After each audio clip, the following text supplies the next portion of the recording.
I would argue that the most serious threat to the United States is not someone hiding in a cave in Afghanistan or Pakistan, but our own fiscal irresponsibility.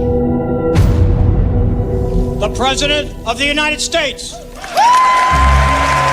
These United States are confronted with an economic affliction of great proportions. America may be headed for a recession. And I must say to you that the state of the Union is not good.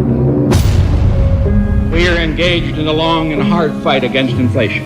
Our trade deficit is too large.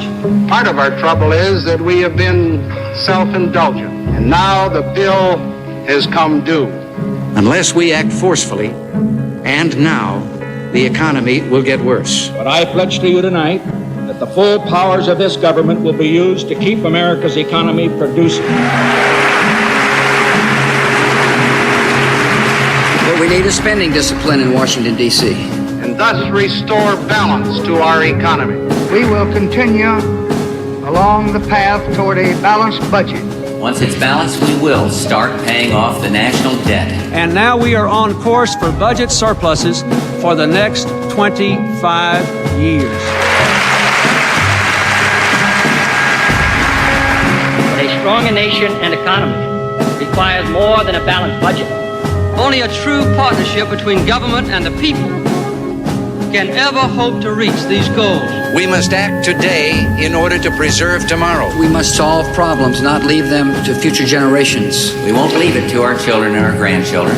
We must not go back to unwise spending. We must strive to break the calamitous cycle and help dispel the uncertainty that so many feel about our economy. And tonight, that cause goes on. God bless.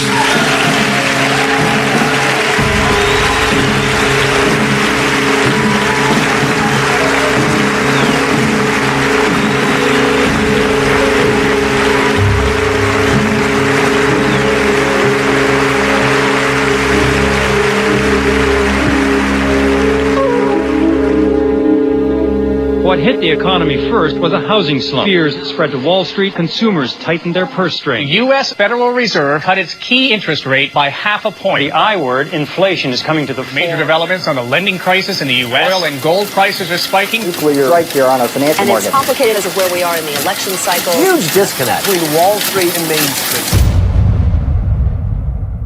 Who is David Walker and why should we care? He's the nation's top accountant, the Comptroller General of the United States. He's totaled up the government's income, liabilities, and future obligations and concluded that our current standard of living is unsustainable unless some drastic action is taken. And he's not alone. I'm Dave Walker, Comptroller General of the United States. So I'm head of the U.S. Government Accountability Office, better known as the GAO.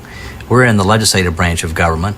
Basically, we're about improving transparency, enhancing government performance, and assuring accountability for the benefit of the American people. I was set to be career military, and I had appointments to the Naval and Air Force academies, but I couldn't go at the last minute because I have a bad left ear, and it kept me out of my military career. I knew it was only a matter of time before I decided to serve my country in some way, and I've been fortunate to have 3 presidential appointments, one from Reagan, one from Bush 41, and this one from Clinton. It's been a pleasure and an honor to serve my country. We suffer from a fiscal cancer. It is growing within us.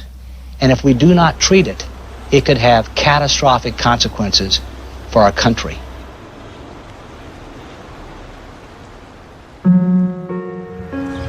How big is the federal debt? I don't know. I'm guessing quite a bit.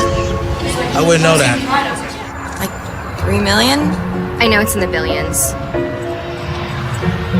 I have no idea. If it's in the billions or trillions. I know it's a heck of a lot more than it was probably 10 years ago. Well, take a stab at it. 69 billion. It's probably huge. What if I told you it was $8.7 trillion? That's pretty crazy. Wow. That's shouldn't be that way.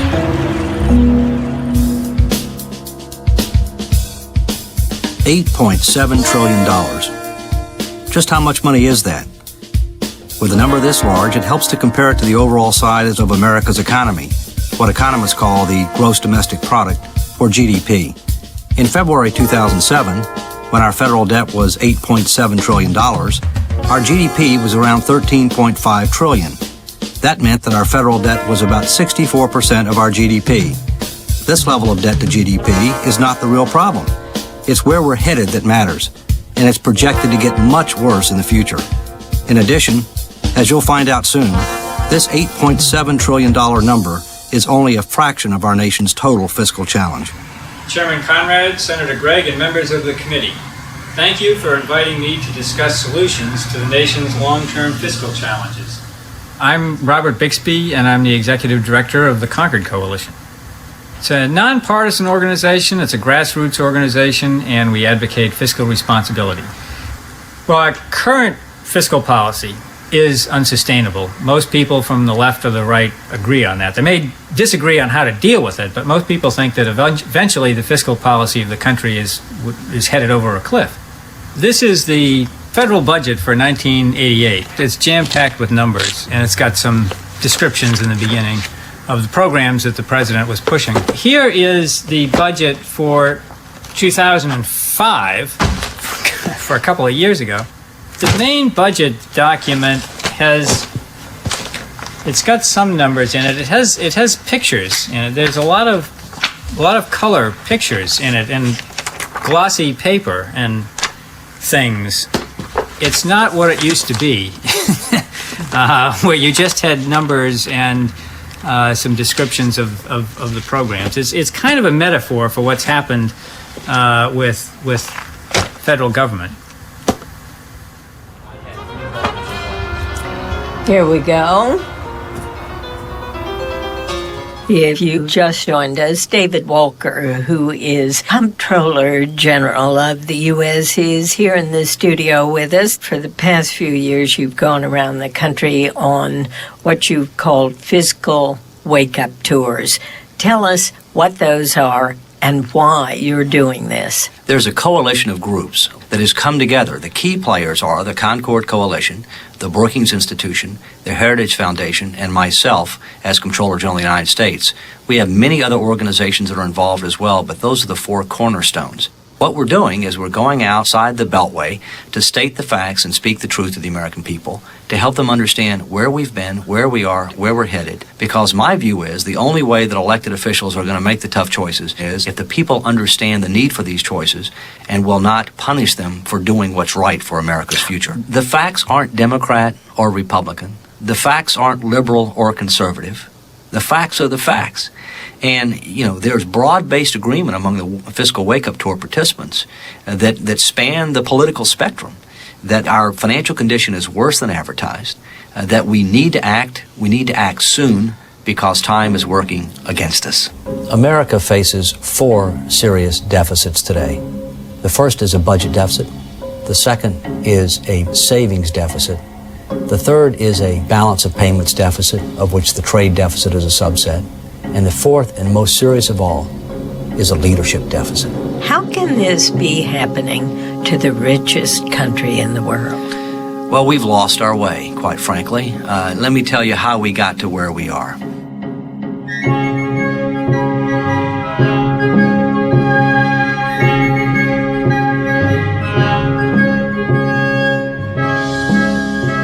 Today's federal debt is the sum of all of our annual budget deficits and surpluses going back to the beginning of our federal government. Our war for independence created much of our early debt, and by March 4th, 1789, the first day of our federal government, our national debt was $75 million, which was about 40% of our economy. This terrified our founding fathers, and they acted quickly to pay it down.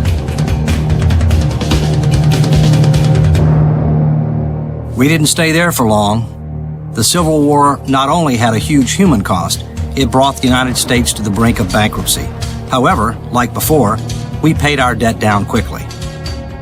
In 1913, the Federal Reserve System was created to help manage the nation's money supply and to oversee national banks. That year was also the birth of the modern income tax. World War I was supposed to be the war to end all wars. Several years later, the Great Depression brought with it extreme economic hardship for millions of Americans. This Social Security measure gives at least some protection to 30 millions of our citizens. It is insurance that you and your employer have bought and paid for. World War II was a time of sacrifice, and while the government took on unprecedented levels of debt, Americans bought savings bonds to finance our winning the war. And now, ladies and gentlemen, Mr. Humphrey Bogart. Our fighting men have just won history's greatest victory for freedom. Buy bonds for their future and for your own future. We've got another bond to buy. It's official. It's all over. It's total victory.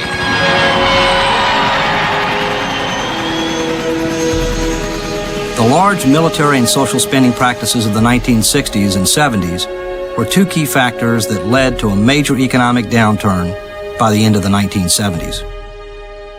The 1980s saw the rise of supply-side economics. It's morning again in America. Reaganomics. You're the trickle-down theory guy.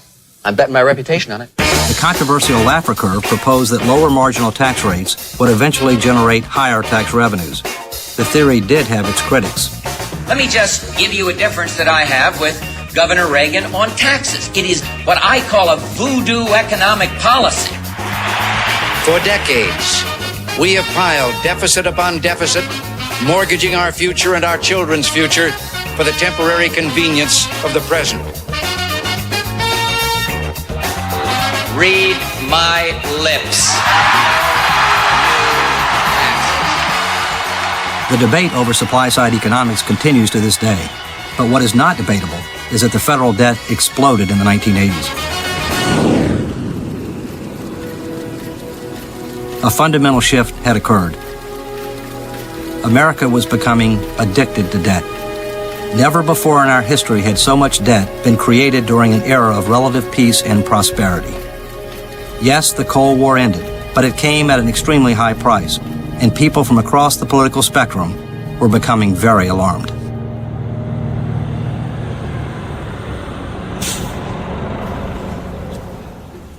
You know, I lost a lot of weight when I was in college, deliberately, and back in those days, this was the drink, you know? Yeah. Back in 1992, Warren Rudman, a Republican senator, and Paul Tsongas, a Democratic presidential candidate, along with former Commerce Secretary Pete Peterson, founded the Concord Coalition because they were very concerned about the budget deficit at the time and also the long-term outlook. And we believe that the Concord Coalition will be a powerful grassroots organization that will say to the politicians all across this country that the American people are ready for truth. We are now borrowing 22 cents of every dollar that we're spending. And in effect, what we're doing is we're slipping this huge hidden check for our free lunch to our children and our grandchildren. And you ain't seen nothing yet.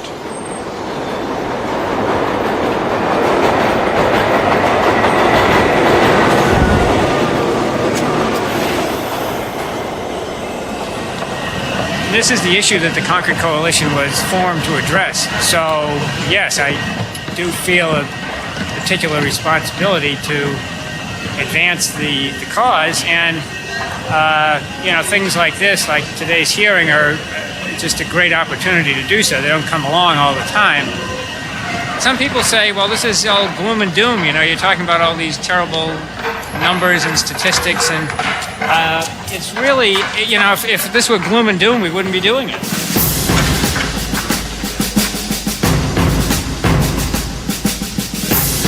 It's a lot like dieting. A budget is a diet. The only way you can really lose weight is to get more exercise or to eat less. There are really only two ways that you can balance a budget. You can cut spending or you can raise taxes. And people don't necessarily like those hard choices, so they look for easy solutions.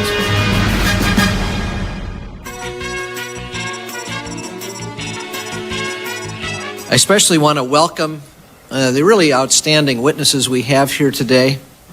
Robert Bixby, the Executive Director of the Concord Coalition that does such good work on trying to alert the nation as to the risks of our fiscal imbalances. Dr. Joe Minarek. The Budget Committee, sort of think of it as mom and dad sitting around the kitchen table at the beginning of the year figuring out what we can afford. And everybody comes up to them with their ideas about the new things that the family needs, and they have to sort of look at how much income they're going to have and how much they can afford to spend. Well, the family hasn't been doing too well. We've been running deficits of $200 to $300 billion, which is quite a bit of money. We're involved, all of us here at this table, in the fiscal wake-up tour. Dave Walker is involved in that as well. And we've been going around the country holding town hall meetings and talking to the local media. And we are finding the public seems to be willing to hear the tough choices. What they want to make sure is that you're serious about them. I think everybody realizes that that sort of a family budget is unsustainable over the long term, and the family's going to be in a lot of trouble.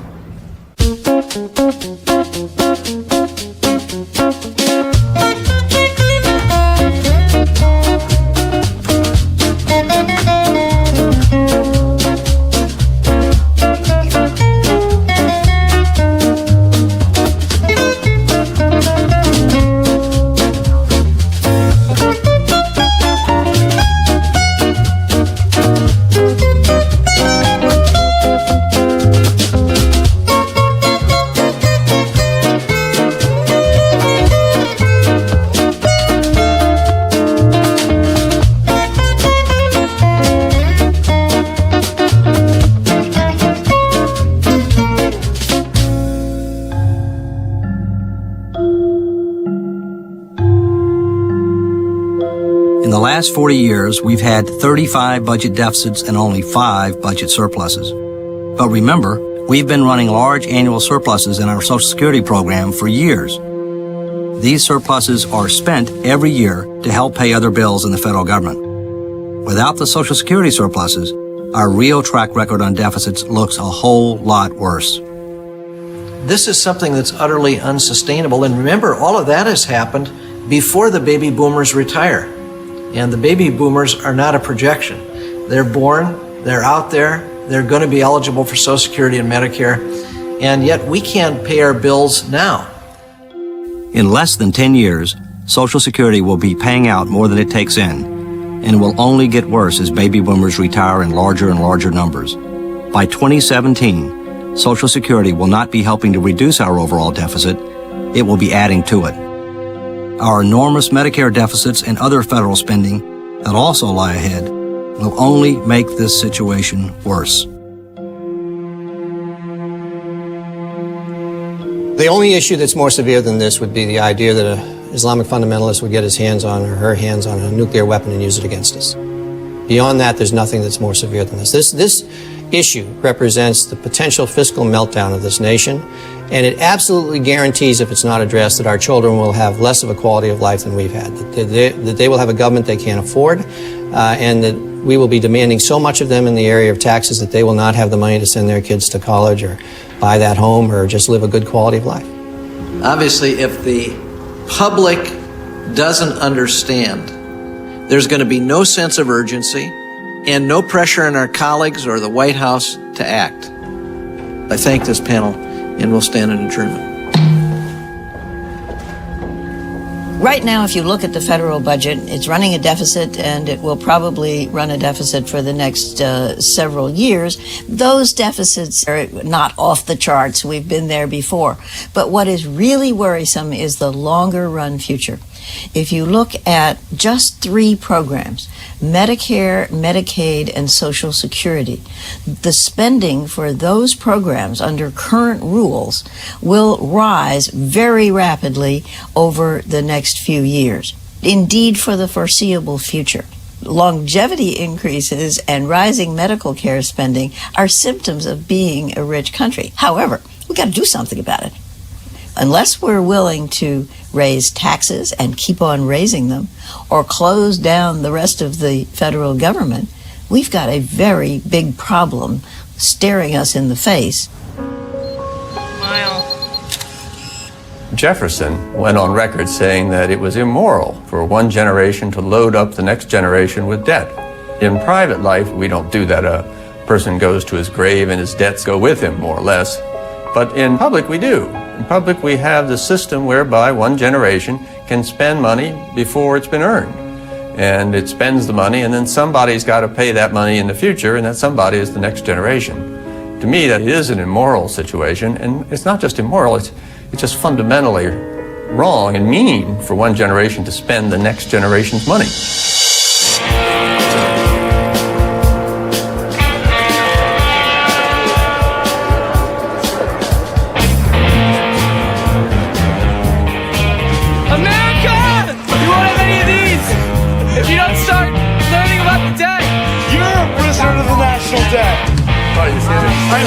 Scaring people. That's the point, man. That's a scary issue. You don't want to scare them away from us then. You want to scare okay. When we thought of the idea of starting CYA, the goal was to be the face of the generation that's going to be affected by national debt and to kind of try to put a human touch to it. All I gotta say is talk to your congressman, talk to your senator, talk to the GD president. I'm coming to you. We gotta fix this problem. It stinks. You know, our parents talk our ears off from the time we're 10 about financial responsibility. This is what you have to do. Don't get into credit card debt. You have to pay for what you buy. You have to save your money. And then the politicians who are supposed to represent your values and represent what you want, they aren't doing the same thing. They're telling you one thing and doing another thing. Would you like to go on a date with me? No. Would you like to learn about the debt? Yes. You kind of want to look at them and say, how can you not realize that this is going to damage our future? I mean, this situation is comparable to my parents incurring serious credit card debt before I was born and through my entire lifetime, and then expecting me to pay for it at some point in the future. And that's insane. We're not playing. We're not in a play. We are serious. Whenever you talk to someone about the problem, they're always like, yeah, that's really interesting. That's awesome. That's about it. It's hard to really, really get kids inspired. But I think we're starting to do that. We're starting to get a lot of interest, especially with the 2008 election, and the youth starting to realize that they do have a voice, that kids are now starting to take the extra step. And that's really nice to see. It sort of gives you hope.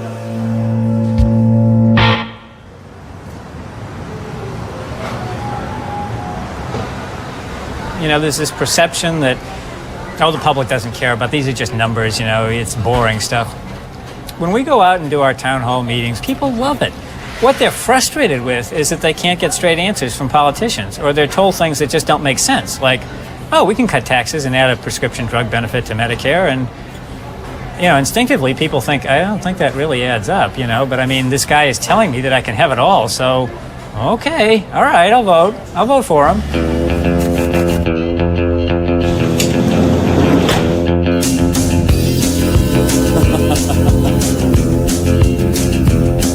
Well, you get your motor running, head out on a highway, looking for adventure and whatever comes in our way. Well, tonight I'm gonna make it happen, take the world in a love embrace, fire up all of my guns and explode into space. The Concord Coalition has never taken a position on big government versus small government. The point is we're running a completely schizophrenic tax and spending policy right now, where we've got a big government spending program, a small government tax program, which is a recipe for deficits as far as the eye can see. This isn't the most sophisticated chart you're ever going to see, but it illustrates the problem. My name is Scott Spradling. I am a political reporter for WMUR-TV, an ABC affiliate here in New Hampshire. BIXBY? Yankee frugality is alive and well here in New Hampshire, and when it comes to numbers and crunching the dollar signs, this is the state where this type of a dialogue makes a lot of sense. No one covers New Hampshire like we do. We're WMUR News 9. Now at 5 o'clock, a live look at the skyline. Off the top of my head, it's the type of story that we'll probably put into the middle of the newscast. It's a red meat dialogue, something that will try to just bring some attention to what this effort is, what the tour is, and I'm sure it'll get some moderate play in the news. And in other news tonight, man allegedly steals a diamond ring, then swallows it in front of police. Our Heather Hamill is live in Hollis tonight with quite a bizarre story. Heather? This $7,000 diamond engagement ring won't be going on anyone's finger anytime soon. Police say thanks to Kenny Narin. Our federal financial problem is worse today than it was in 1992. But back then, the media, business leaders, along with Ross Perot and Paul Tsongas, made fiscal responsibility a key issue during the presidential campaign. The country woke up, recognized the challenge, and demanded change.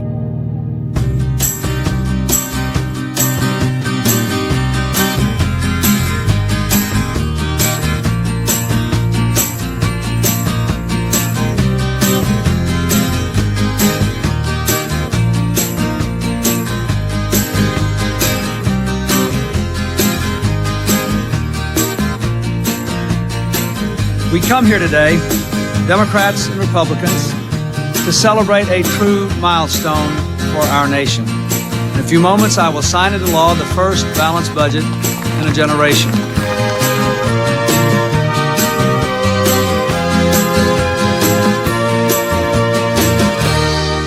politics of sound fiscal policy are very difficult because the natural inertia in the political system, if you will, is toward federal programs, most of which are very useful. And therefore the inertia is towards spending on the one hand and tax cuts on the other hand. But if you're going to have sound fiscal conditions, you have got to both constrain your spending and you also have to provide for adequate revenues.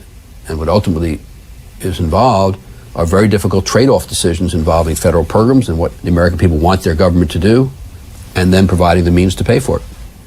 I left Treasury in July of 1999. In 1998, the federal government of the United States had a fiscal surplus for the first time in, roughly speaking, 30 years. And the projections forward, based on the fiscal policies then in place, were for continued surpluses for long, long into the future.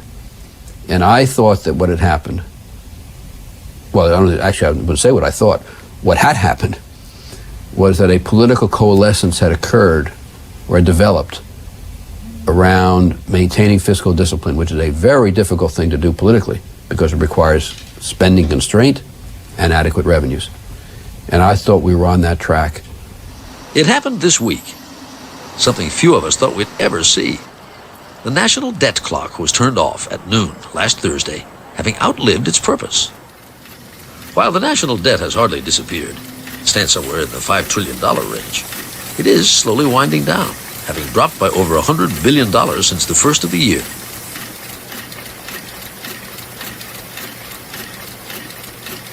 Did you know millions of Americans live with debt they cannot control?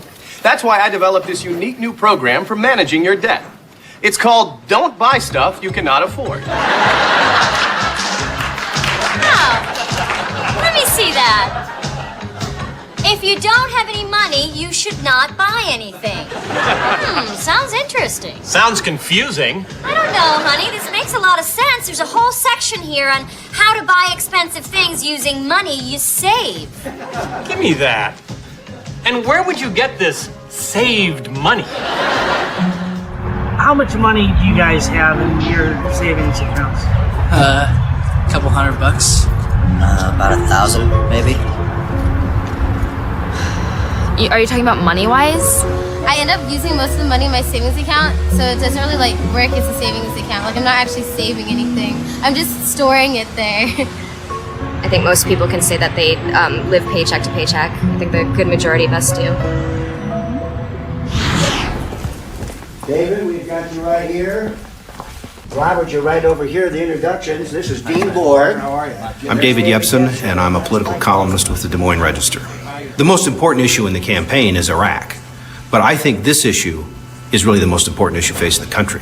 Okay, stand by, please. Up on camera 2. Go ahead. Debt denial. Some see the nation ignoring a red ink tsunami. We'll question United States Comptroller General David Walker and Concord Coalition Public Policy Group Executive Director Robert Bixby on this edition of Iowa Press. 2019. You talked about the national credit card being run up. What about the individual credit cards? Too many Americans are following the bad example of their federal government. They're spending more money than they make. They're taking out home equity loans. They're charging up their credit cards. They're building up compound interest and seeing the day in the not too distant future where they may not be able to make the minimum Does that exacerbate the national problem? It clearly does, because for 2 years in a row, American households have spent more money than they took home. A negative savings rate. The last time that happened was 1933 and 1934. Not good years for America or the world. Now, we're in a very different situation than 1933 and 1934. But the reason we have to borrow from foreign players who hold more of our national mortgage, who have more leverage on us and we have less leverage on them, is because we're not saving, and that's got to change. I think it's going to take a crisis before America responds to this. This is America. We don't do anything until something reaches a crisis, whether it's military rearmament before World War II or whether it's this question now. We're not going to be willing to take this pain until it gets to be a real problem. The concepts of sacrificing and building for a better tomorrow have been pushed aside by our live for today, easy credit, and consumption-oriented society. Many Americans have never seen a rainy day, and therefore simply choose not to save for one. This is a major problem because savings result in increased investment, additional research and development, a stronger economy, and an improvement in our overall standard of living. Is America's low savings rate today strictly a matter of personal choice? Or are there also other forces at play here? Dr. Paul. Thank you, Mr. Chairman. Good morning, Mr. Greenspan. I understand that you did not take my friendly advice last fall. I thought maybe you should look for other employment, but I see you kept your job. Now, I'm pleased that you're back, though, because at least you remember the days of sound money. In the early 70s, due to the breakdown of the monetary system, it excited me enough to want to speak out. The concern a sound money economist has is for the supply of money. If you increase the supply of money, you have inflation. I know Wall Street likes it, and the economy likes it when the bubble's getting bigger, but I think it's harmful. Inflation is very simple. When government arbitrarily, out of thin air, prints money, creates money and credit out of thin air. And when I talk to many teenagers, grade schoolers, they seem to have no problem comprehending the fact that if you just create a lot of money, it'll be like monopoly money and won't have value. Dr. Paul, you're raising an issue which a significant number of people have been raising over the years, and for which, frankly, we're not quite sure what the answers are. Alan Greenspan was the chairman of the Federal Reserve Board. I see the central bank, the Federal Reserve System, as having this tremendous power over money and credit. Greenspan, or any chairman of the Federal Reserve Board, is more powerful than even our president because he has so much control over the economy. Many countries have bitten the dust through the inflation, even in ancient times. This is a very serious problem, and the biggest fear will be that if the Fed creates too much money, we're going to have a crash of the dollar. And for 3 years, you've never been once in the target range. You know, if I set my targets and I perform like that as a physician, my patient would die.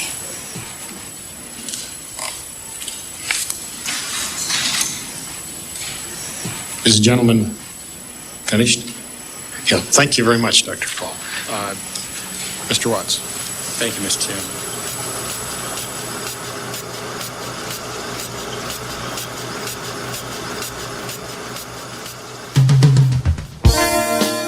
Because the value of your saved dollar can be impacted by the money supply, any talk of savings is incomplete without discussing the Fed. The Federal Reserve is the primary force in determining our nation's money supply.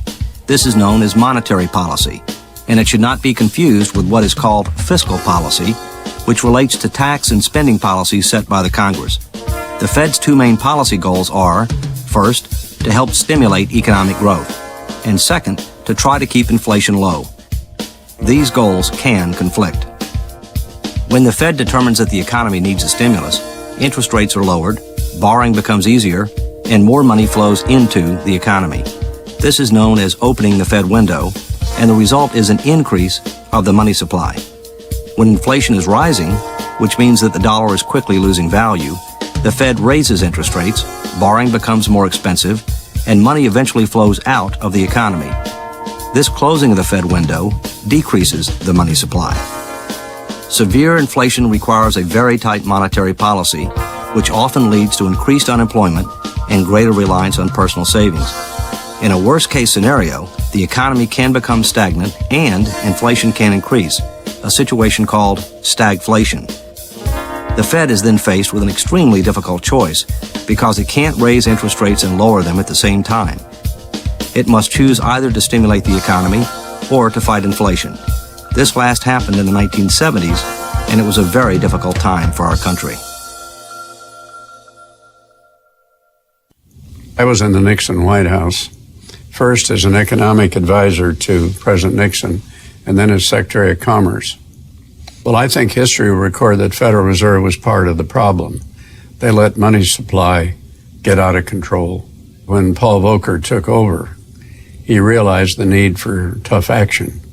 But it's hard for many people to believe that interest rates were, as I recall, at the extraordinary level of 15 to 20% annually. And he had to take truly courageous action, and he did.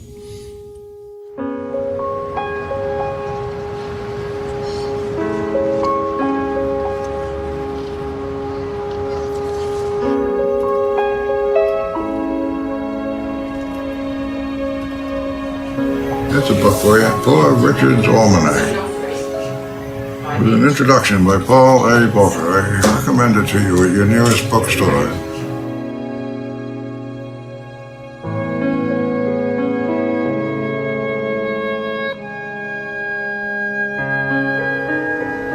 I think one of the lessons of that period, and these lessons have to be learned and relearned, is don't let the inflation get started, because once it gets some momentum, it kind of feeling that it's inevitable, we'll find ourselves back in the days of stagflation and unacceptable economic performance, and very difficult to deal with. And it's a little flavor of that at the moment. This is an NBC News special report. All kinds of economic indicators turning south. New foreclosure stats out today and the like. Tim, these are tough times for the president to face the press. He is hearing it from everybody in his own party, the opposition party, and from the American people. Prices are skyrocketing, and they're asking, what's the government going to do about it? With respect to the fiscal crisis looming out there in the future, we'll see whether a democracy can deal with an obvious problem that's going to be present in not too many years, and the earlier we take action to deal with it, the better. The Paul Revere of America these days is David Walker, the Comptroller General, who is absolutely dedicated to the idea of bringing to the attention of the Congress and the American people the fiscal crisis is looming out there. We've been to 21 states so far and the District of Columbia, and we expect to continue this through the 2008 election.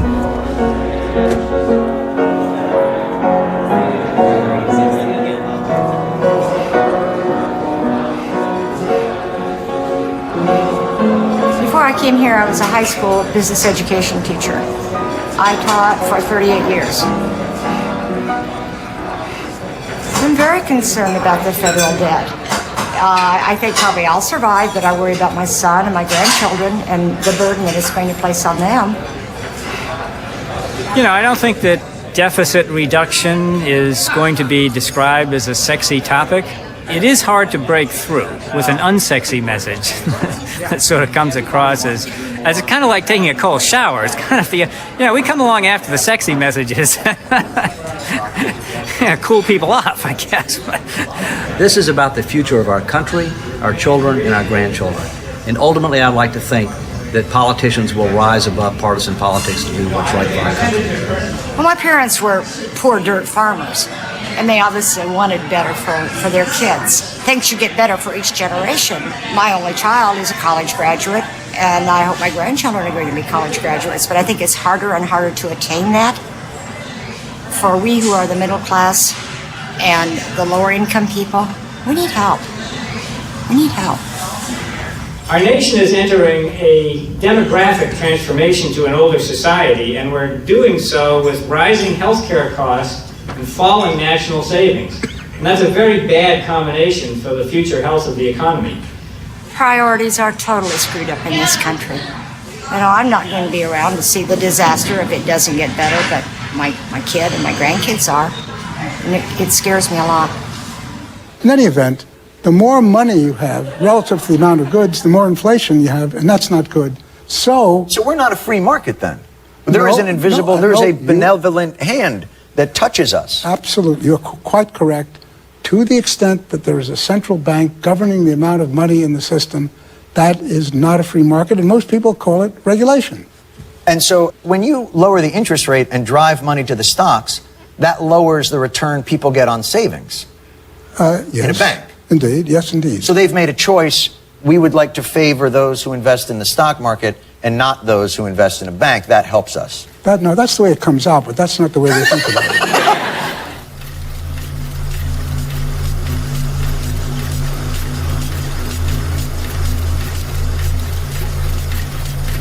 This is about Bernanke. This is about Bernanke. He has to be on that call. Forget the investors. The investors are going to do. If Bernanke Bernanke needs to open the discount window. That's how bad things are out there. Bernanke needs to focus on this.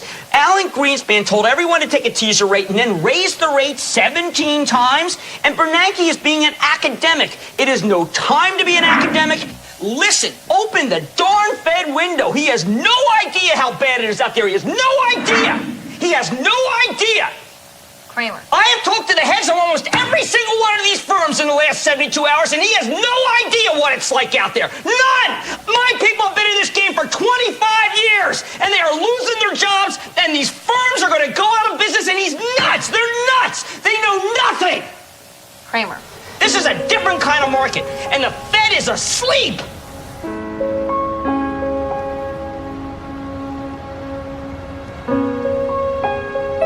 There are three types of people in our country: those who save and invest, those who could easily save more but choose not to, and those for whom savings is very difficult. If Federal Reserve policy creates strong economic growth and keeps inflation low, everyone can benefit. However, if inflation rises, people who are less well off will suffer more. The Federal Reserve seeks solely to get as high a level of real material well-being as we can by setting a platform of stability. We cannot pick and choose amongst various areas of the population because we just have no means of doing that. If fiscal policy is lax or savings are exceptionally low, there is nothing monetary policy or any central bank can do about that. We cannot live in the present only. Human beings cannot survive unless they create provision for the future. Americans must start to save again, and they need to invest those savings to help create a better future for themselves, their families, and our country. At the same time, Americans need to know that the money that they are saving will hold its value. Too much easy credit for too long can create a false sense of wealth. No one plays a more important role in all of this than the Federal Reserve. I think I got it. I buy something I want and then hope that I can pay for it, right? No.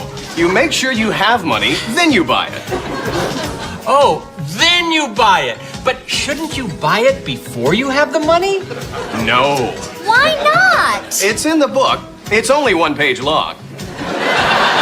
The advice is priceless and the book is free. Wow, I like the sound of that. Yeah, we can put it on our credit card. So get out of debt now.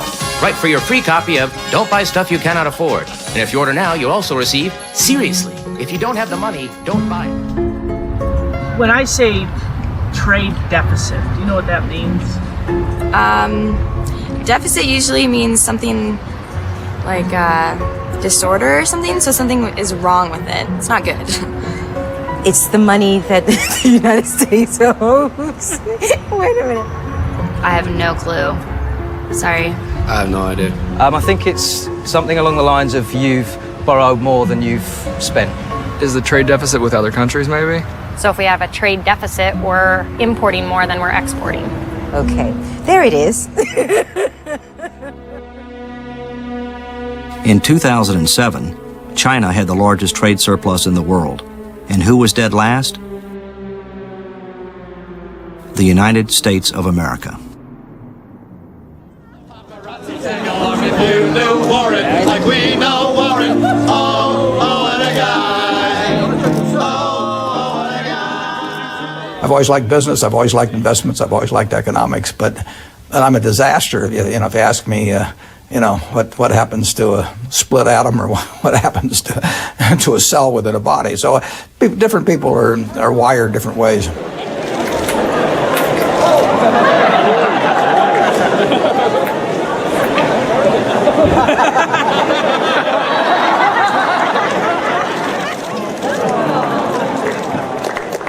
A few years ago, I wrote an article for Fortune on sort of the parable of Squandersville and Thriftsville, which was designed to simplify for people problems inherent in persistent and large trade imbalances.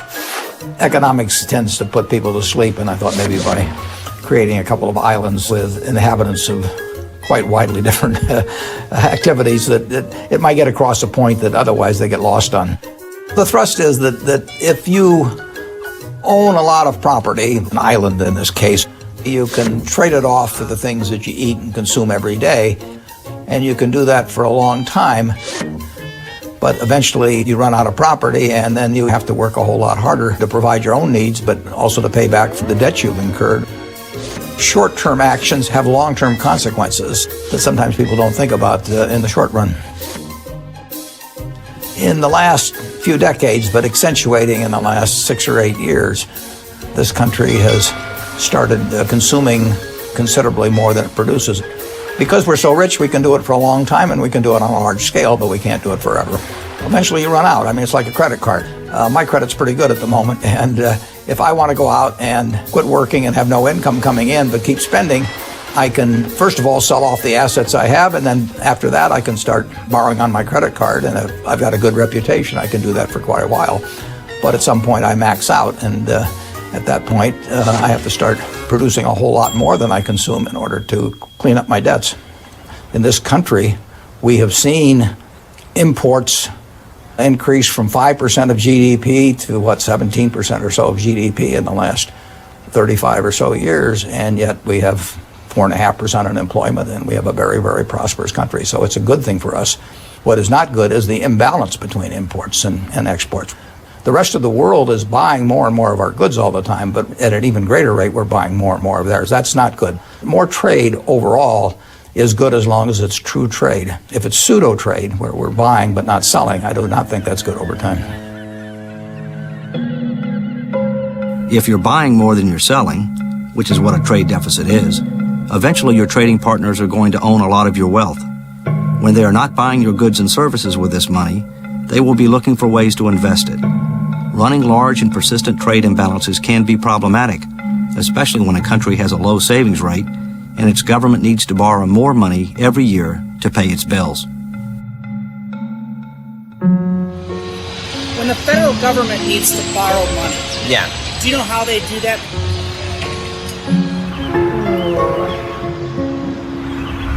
Don't know. No. I don't. I don't know. That is a very good question. I'm under the assumption that everyone else borrows money from us, so... There's gonna be some giant global repo man that's gonna come by in like 2012 and be like, guys, it's been quite a while, you're way late. You got like interest piling up. We're gonna have to take all your blonde people. I'm sorry. More savings out of income are required to finance the growing American economy. Savings bonds are one of the finest savings devices. They are a safe, sound investment for the buyer and a source of strength for the nation. The country has asked the people to invest $1 billion in 1 month to help pay for the war. The world's free people are united in their determination. Get those bonds. You're sure to be the happier for it.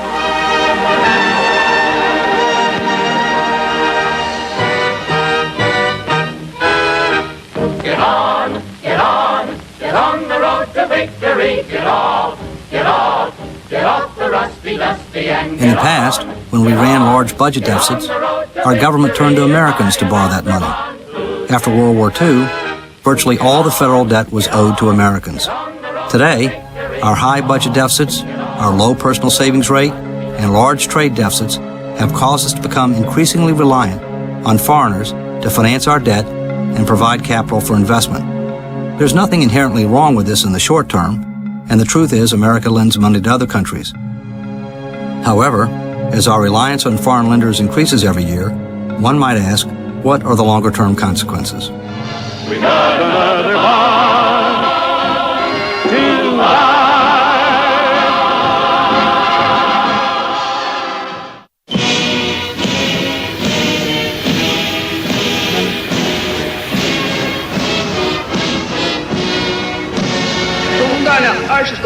The American people are a great people. The Chinese people are a great people. The gate to friendly contact has finally been opened.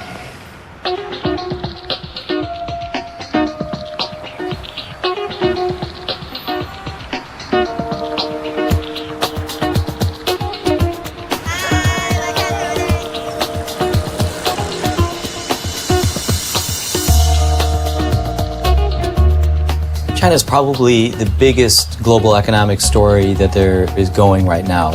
It affects everything from big business, Wall Street, to down home America.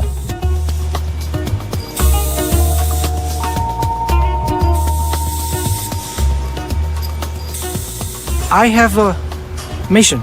We want to make a brand name. We want to make a good factory. We want to make some nice products. We want to catch up with somebody in front of us. We know what our future is.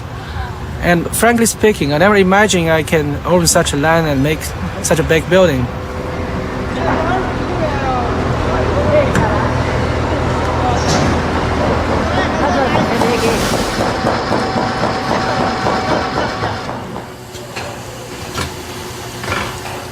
People around me get a better living standard. That's good for me. The feeling is terrific when every month I give salary to my workers. I feel I'm very proud about that.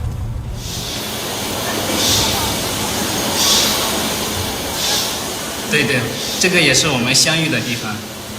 他有一颗善良的心 ，It's hard， 然后对我挺关照的，然后我们俩共患难来到这个地方。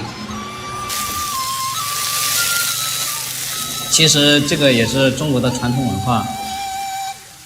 我们总共是4000块钱，除了生活以外，生活和房租以外，然后还剩余2500。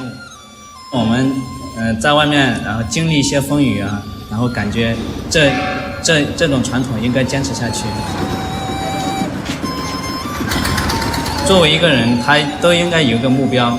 我们的目标就是说，以后将来为我们有个舒适安静的环境啊，或者是说有辆车啊。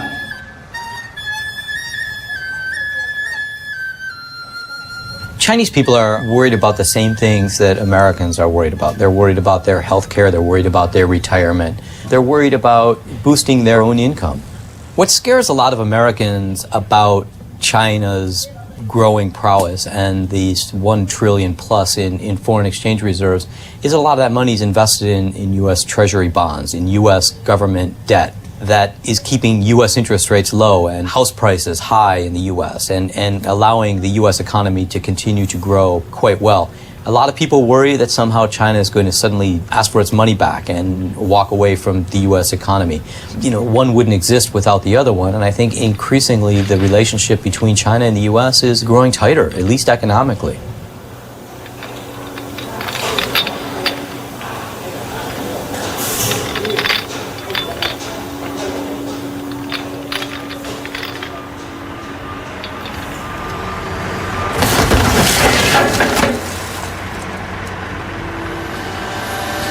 We are a scrap processing facility. That means that we buy the material and process it in a form that mills, steel mills, aluminum mills, copper and brass mills, foundries can consume in their furnaces to produce new metal. The material goes to China, it goes to Korea, Thailand, starting to ship into Vietnam, India, some into Japan. It's consumed by what would otherwise be a U.S. mill. Now that material is going to foreign mills. We've killed our industrial base. We've killed or are killing what made us a great nation. We're giving it to China, to India, to all the other nations of the world to produce our goods, and we're a net importer when we should be a net exporter. The only thing we're net exporting is scrap.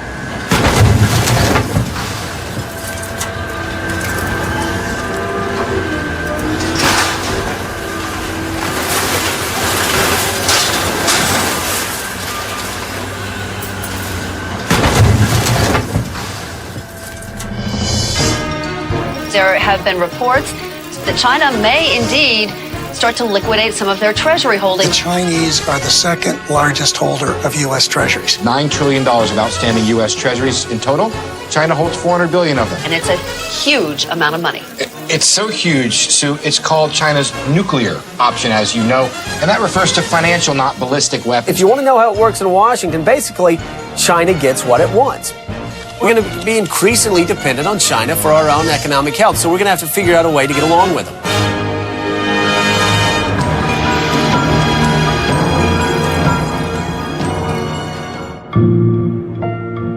In the fall of 1956, the world was on the brink of a major international conflict. America's allies, Britain and France, were engaged in a battle against Egypt over control of the Suez Canal. the Soviet Union was threatening to intervene on the side of Egypt. America wanted to avoid military action at any cost and demanded that the British and French allies withdraw from the region. When their request was denied, the U.S. turned to financial warfare. America, which at that time owned much of England's debt, threatened to sell off or dump a significant part of its holdings in the British pound. So, as far as going into any kind of military action under present conditions, of course we're not. This would have effectively destroyed England's currency. The result? All British and French military forces withdrew from the Suez region within weeks. Some historians consider this the exact moment that the British Empire ceased to exist.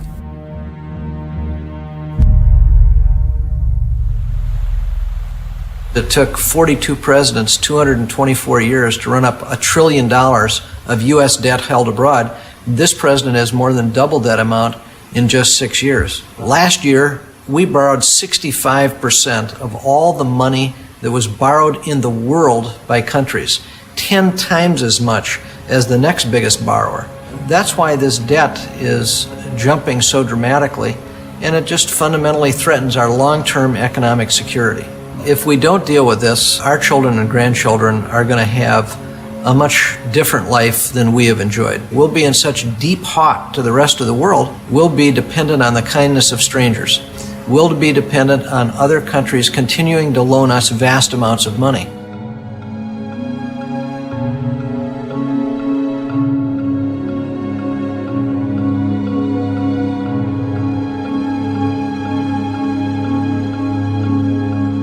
If 15 or 20 years from now, 2 or 3% of the GDP is being paid abroad merely to service the debts or the ownership of assets that have been incurred because we're over-consuming, that will be politically unstable.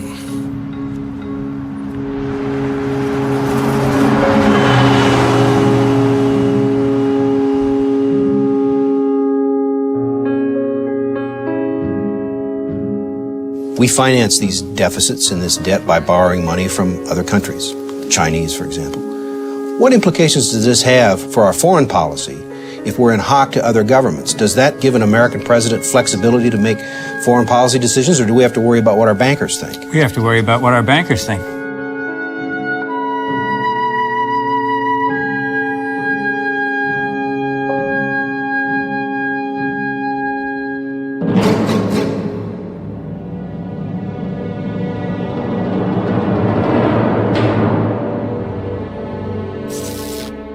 You know, when the debt clock was turned off, I thought this is going to get ugly, because it sends a signal that the problem is solved. And those of us that were looking at the long-term numbers knew that the problem really wasn't solved, and frankly weren't very surprised to see the debt clock go back on again a few years later. Just before we leave Money Matters this evening, in New York City today, the man who owns the national debt clock has decided to start it again.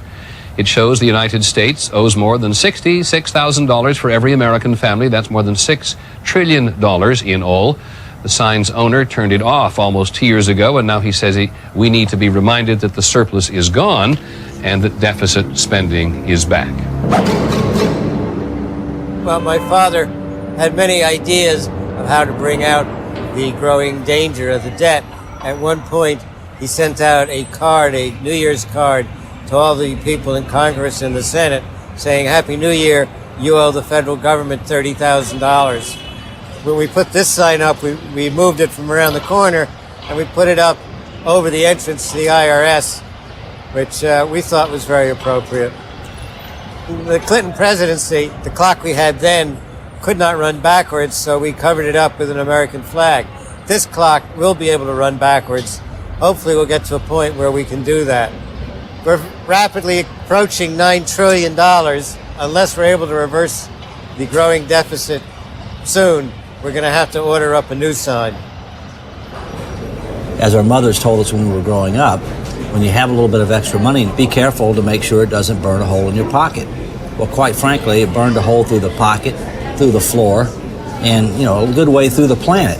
Do you think there's a risk of a recession? How do you rate that? You need to talk to economists. I think I got a B in Econ 101. I got an A, however, in keeping taxes low and being fiscally responsible with the people's money.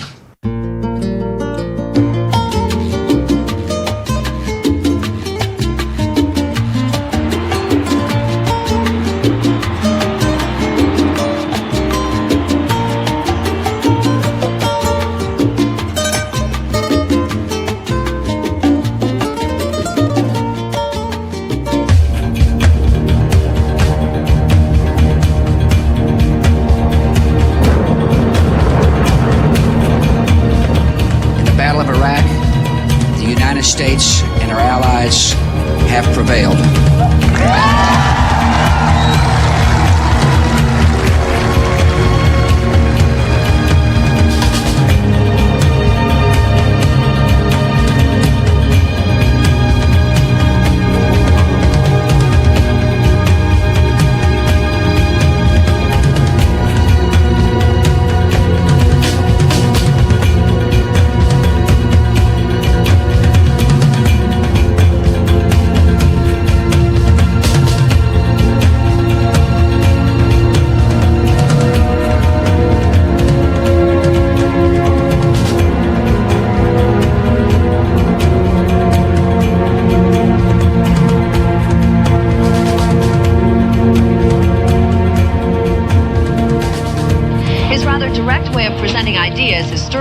Controversy since being sworn in as Treasury Secretary on January 20th, 2001. There is no doubt O'Neill has a very difficult job.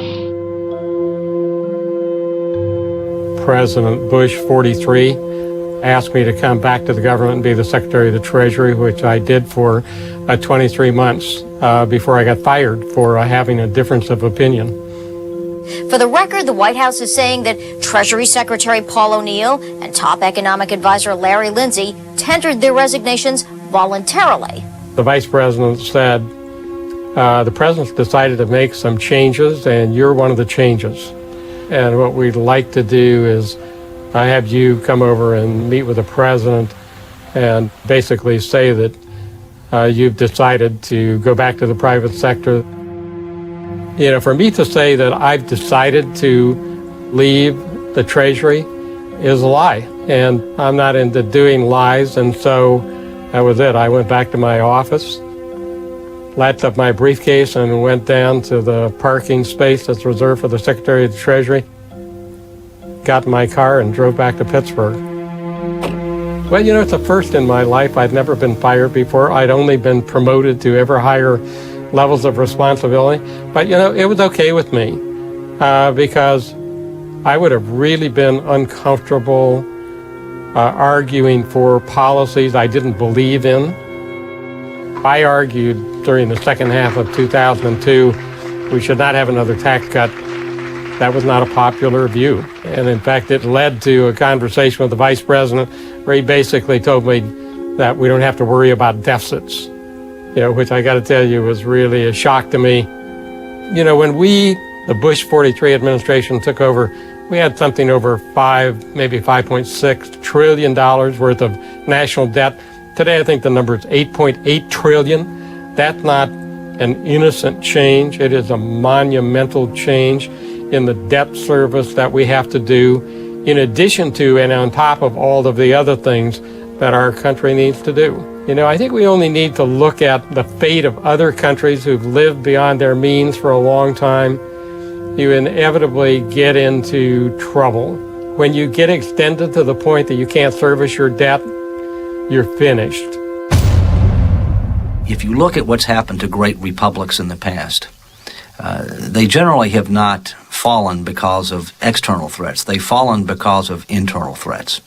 Let's look at Rome as an example, which is the longest-standing republic in the history of mankind. The Roman Republic fell for many reasons, but three seem to resonate today. Declining moral values and political civility at home, overconfident and overextended militarily around the world, and fiscal irresponsibility by the central government. You know, we need to wake up, recognize reality, and make sure that we start making tough choices sooner rather than later, and that we're the first republic to stand the test of time.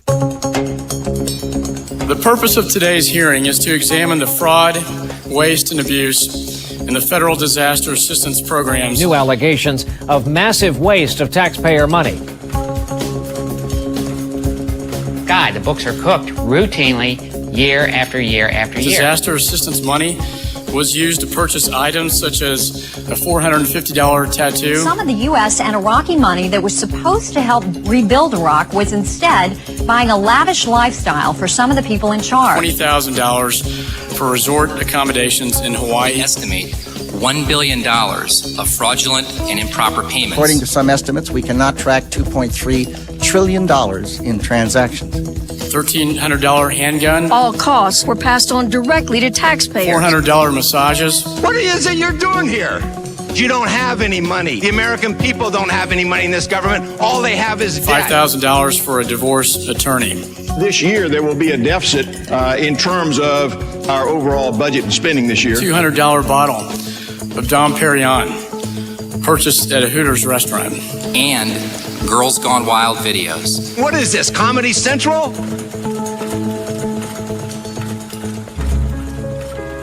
Some people think that we can solve our financial problems by stopping fraud, waste, and abuse, or by canceling the Bush tax cuts, or by ending the war in Iraq. The truth is, we could do all three of these things, and we would not come close to solving our nation's fiscal challenges. Here's how bad our situation really is.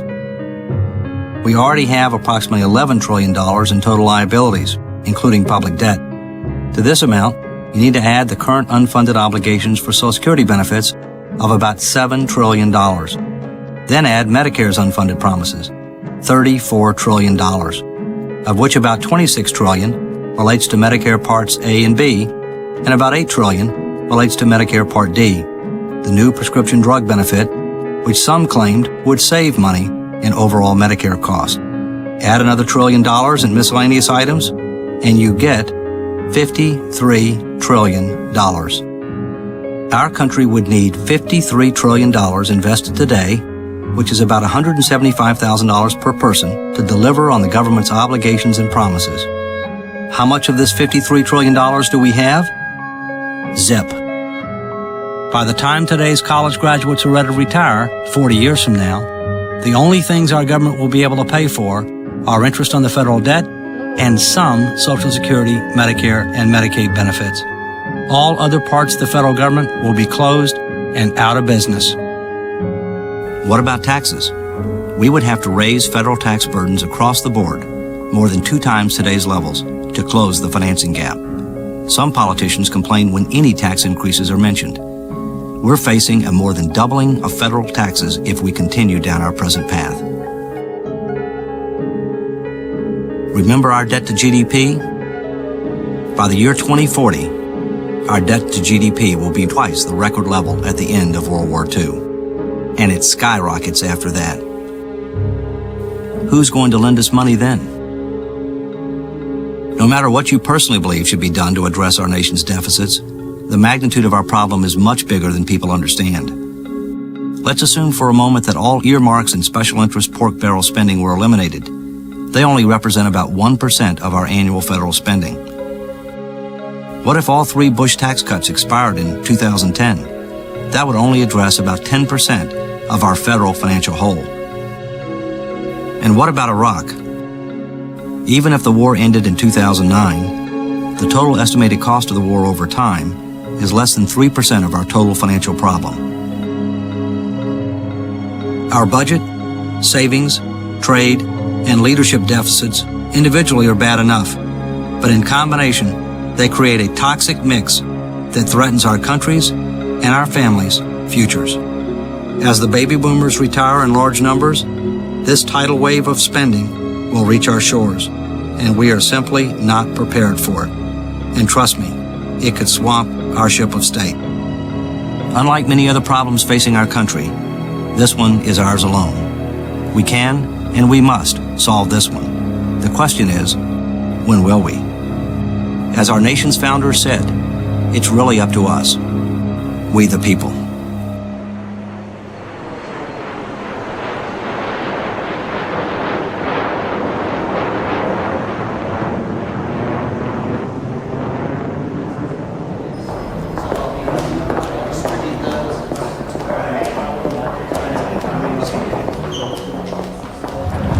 here's the thing about the future.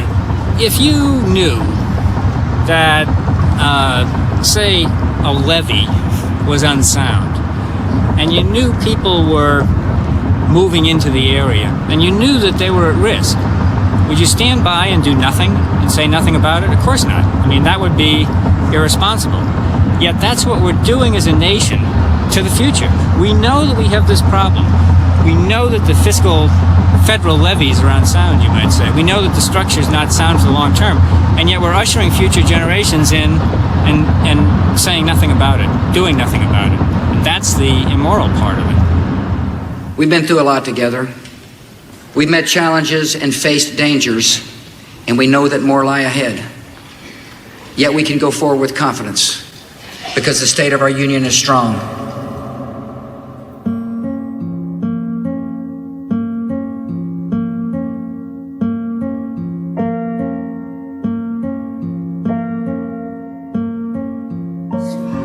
I mean, you can look at things 20 or 30 years from now and say, this can't happen. Something will change because the debt is just too big. There's only one person who has the bully pulpit, who can take this issue to the people, and that is the President of the United States. People may think somehow decisions are made by other people far away, but in a democracy, that's not really true. It is your representative in Congress or in the Senate that is influencing what happens. So it's pretty important for people to pay attention to it. It's actually not that complicated. You know, there's this old saying, there's no free lunch. I think that almost captures the whole thing. Just as for an individual in the final analysis, there is no free lunch. There's no free lunch for a national economy. We can't afford to pay all these bills, and if we just pay for these bills by printing money, then we'll destroy the currency, and that will be a much, much more painful reaction than us just tightening our belts and living within our means. I do think that piling up more and more and more external debt and having the rest of the world own more and more of the United States may create real political instability down the line and increase the possibility that demagogues come along and do some very foolish things. What these various different deficits are suggesting is that we are trying to consume more than we produce. We can do that in the short run, but over the long run, it is of course impossible. Without savings, there is no future. I think there is a tremendous opportunity for whoever is the next president to really make a very big and important difference for this country by providing serious leadership on this very difficult set of issues. We need presidents who are so devoted to doing the right thing with and for the American people that they're prepared to lose for their values and to hang their values out in public for everyone to see them.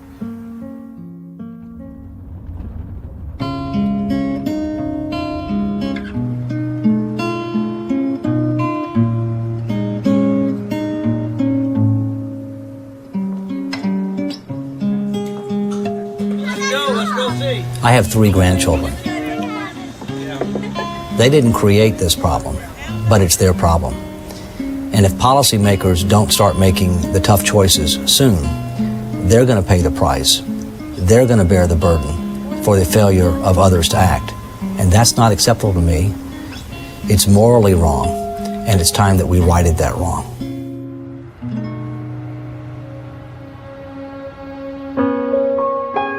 You will remain Comptroller General of the United States until mid-March, is that right? Yes, I love my job as Comptroller General. I love the GAO, and by working together with my colleagues here, we've made a huge difference in the 9.5 years that I've been here. At the same point in time, I believe our country is at a critical crossroads.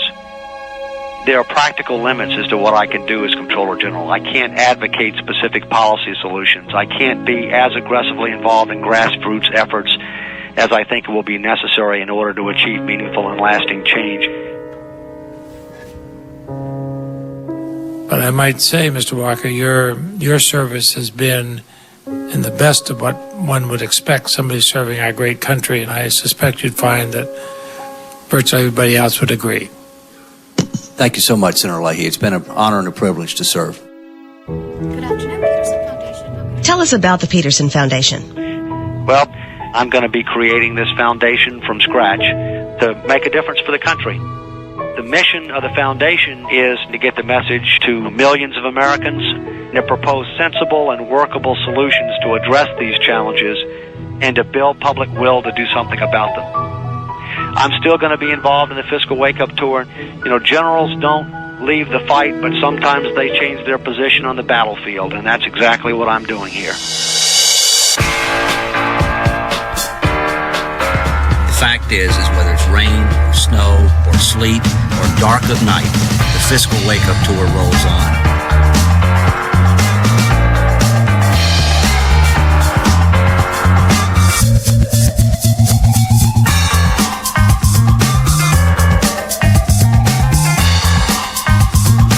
David Walker joins us live this morning in studio. Mr. Walker, thanks for being here.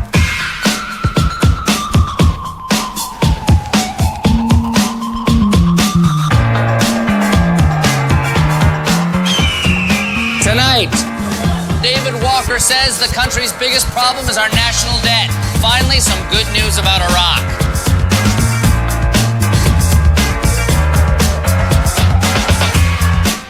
David Walker, welcome to Hard Talk. We can't afford the promises we've already made, much less to be able to piling on top of them.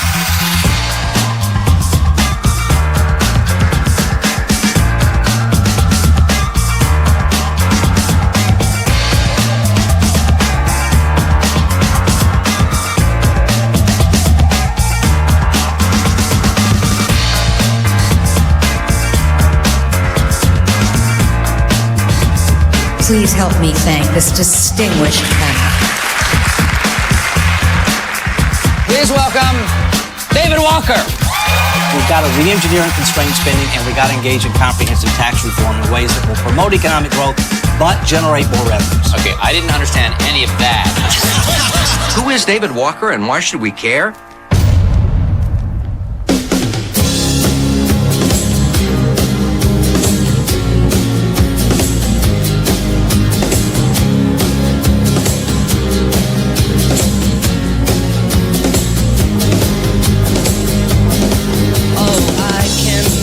Another heartache, though you say you're my friend, I'm at my wit's end. You say your love is bona fide, but that don't coincide with the things that you do. And when I ask you to be nice, you say you gotta be cruel to be kind, in the right measure. Cruel to be kind, it's a very good sign. You know, it's true that we're not the only country that faces this challenge, but that shouldn't be an excuse for us not to address this challenge sooner rather than later. After all, what good does it do to be the best-looking horse in the glue factory?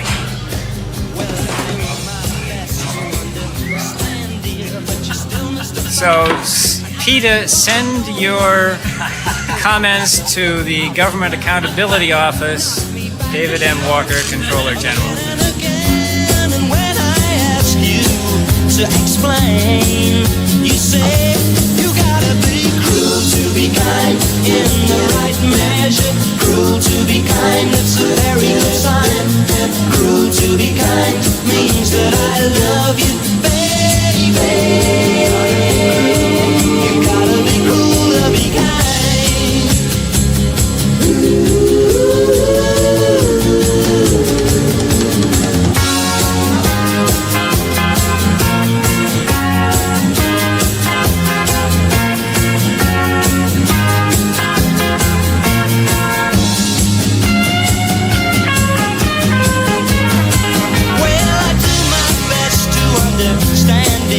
But you're still mystified, and I wanna know why I pick myself up off the ground to have you knock me back down again and again. And when I ask you to explain, you say you gotta be cruel to be kind, in the right measure. Cruel to be kind, it's a very good sign.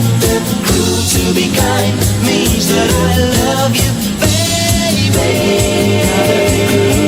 You gotta be cruel to be kind, or in the right measure. Cruel to be kind, it's a very, very, very good sign. It means that I love you, baby. You gotta be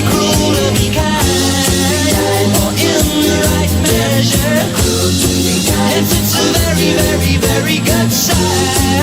It means that I love you, baby.